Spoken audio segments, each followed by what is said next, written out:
Have you ever wondered why certain religious doctrines have painted the human body as something sinful, dirty, or to be denied? And what consequences does this vision bring to our daily lives, to the way we see and treat ourselves? It is a question that has accompanied me for most of my life.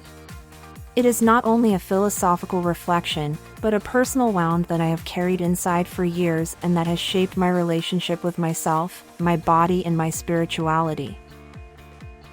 I grew up in a family deeply immersed in religious doctrines. My grandparents were evangelical pastors during the communist regime of the 40s to 80s, a period in which faith was persecuted, and my parents carried on this legacy under pressure and with great sacrifices. But inside that faith, which should have been a refuge, I felt like an encumbrance, a burden to manage. I remember my father reading 4 chapters of the Bible every morning, as if it were an essential ritual, while I looked for a point of contact, a dialogue, an explanation. Once, I showed him a verse I had found in the Bible: "No one who follows me and does not hate his parents is worthy of me." It was perhaps a mistranslation of the sacred text in Bulgarian, but that verse had struck me deeply. I wanted to understand what it meant. My father was perplexed, but, as always, he did not give me an answer. The questions hung in the air, without explanation. And in the silence, I felt punished not only for my questions, but also for my very existence. The slaps, the confiscation of the few gifts I received, the defamation of those who dared to defend me, they were all ways of teaching me to be silent, not to disturb. In that environment, the flesh, the body, was seen as an enemy. It was sin. It was weakness. Spirituality was always portrayed as something high, pure, while the body was associated with earth, sin, corruption.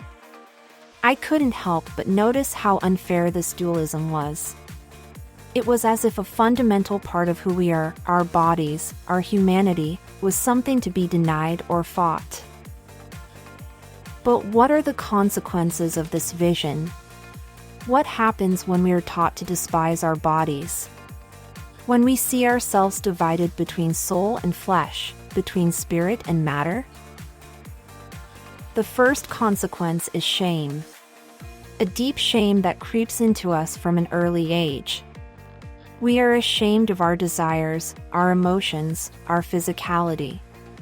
We grow up with the idea that something about us is wrong, corrupt, and this leads us to hide parts of ourselves. Then there is guilt.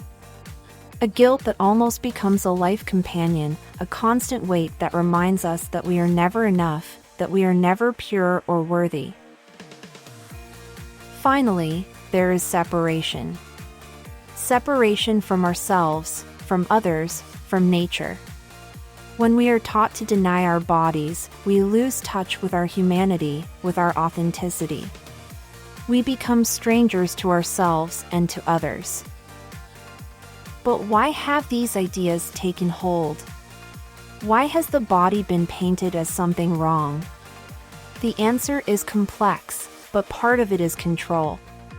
A doctrine that teaches fear of the body is a doctrine that can more easily control people.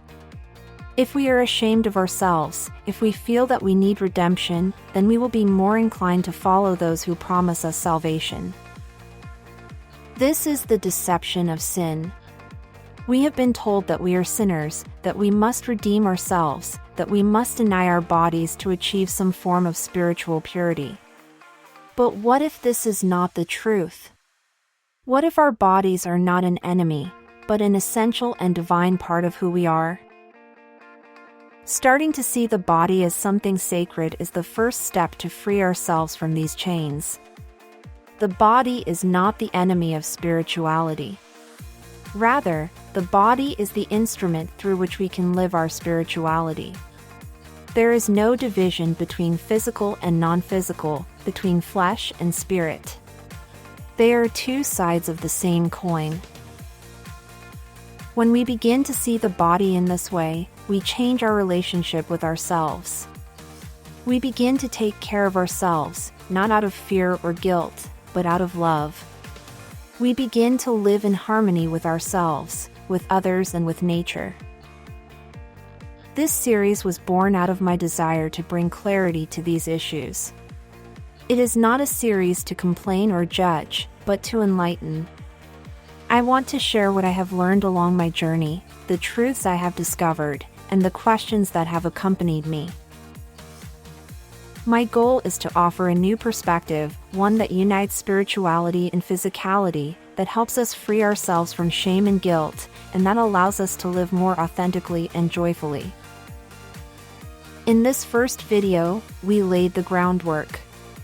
In the next episodes, we will explore more deeply the doctrines, mechanisms, and consequences of these distorted views, but also how we can transform them to live a fuller and freer life. I want to leave you with a thought. What if your body was an essential part of your spiritual journey? What if there was nothing to fear or deny, but everything to embrace and love? This is the journey we will take together. Thank you for being here, and I'll see you in the next video.